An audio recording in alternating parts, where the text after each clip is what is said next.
দেখে দেখে কেটে গেল বেলা, বদলে যাচ্ছে দেখো খেলা, ঘুরে যায় রাজনীতি রান, জনগণ জানে সমাধান।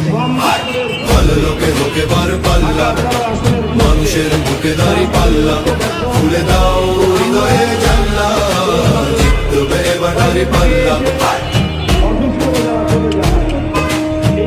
জনপ্রতিনিধির মাধ্যমে মোহাম্মদপুরের যে গভীর সমস্যা, এই সমস্যার সমাধান হওয়া সম্ভব।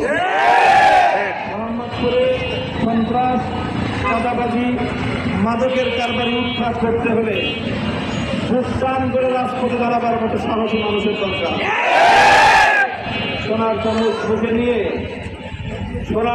মুখে নিয়ে যারা নিজেদের ক্যারিয়ার গঠন করেছে, তাদের পক্ষে এসি রুমে বসে অফিস করা সহজ, রাজপথে আন্দোলন করা সহজ বিষয় নয়।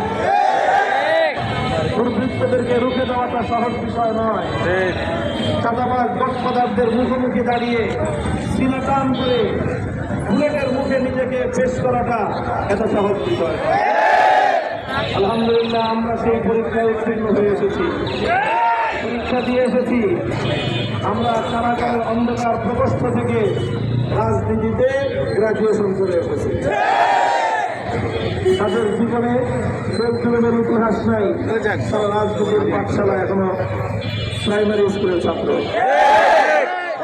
তাত্ত্বিক জ্ঞান দিয়ে লেকচার হয়, বুদ্ধিজীবী হয়, তৎসজীবী হওয়া যায়।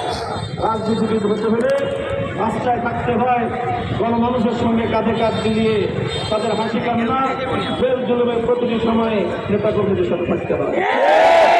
ইনশাআল্লাহ আমরা দুঃখের দিনের সাথে ছিলাম, আমরা লড়াইয়ের ময়দানে ছিলাম। জেল জুলুমে বাংলাদেশ জাতীয়তাবাদী দলের অসংখ্য নেতাকর্মীর সাথে জেলখানায় আমাদের বন্ধুত্ব সম্পর্ক তৈরি হয়েছে, অন্তরঙ্গ সম্পর্ক তৈরি হয়েছে, আন্তরিকতাপূর্ণ সম্পর্ক তৈরি হয়েছে। এটা টাকা দিয়ে হয় না, এটা টাকা দিয়ে হয় না। টাকা কামাই করতে পারবেন, শিল্পপতি হতে পারবেন, বড় লোকের ভোলা হতে পারবেন। জনগণের সাথে থাকতে হলে জনগণের সুখ দুঃখ প্রতিটি শান্তিকালে জনগণের সঙ্গে দিতে হয়। ইনশাআল্লাহ মোহাম্মদপুরের সকল দলমতের সাথে আমাদের উদার সম্পর্ক, আন্তরিকতার সম্পর্ক, আমার ব্যক্তিগত মহব্বত এবং ভালোবাসার সম্পর্ক।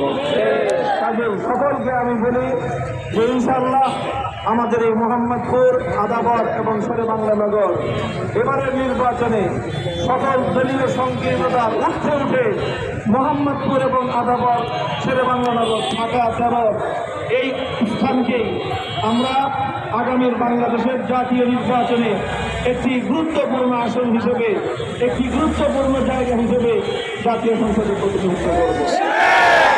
আমি আস্থার সাথে বলতে পারি, আল্লাহ যদি আমাকে আপনাদের প্রতিনিধি নিযুক্ত করেন, জাতীয় সংসদে যারাই ক্ষমতায় আসবে শীর্ষ 10-এর মধ্যে ইনশাআল্লাহ আমার নাম থাকবে। আস্থার সঙ্গে বিশ্বাসের সাথে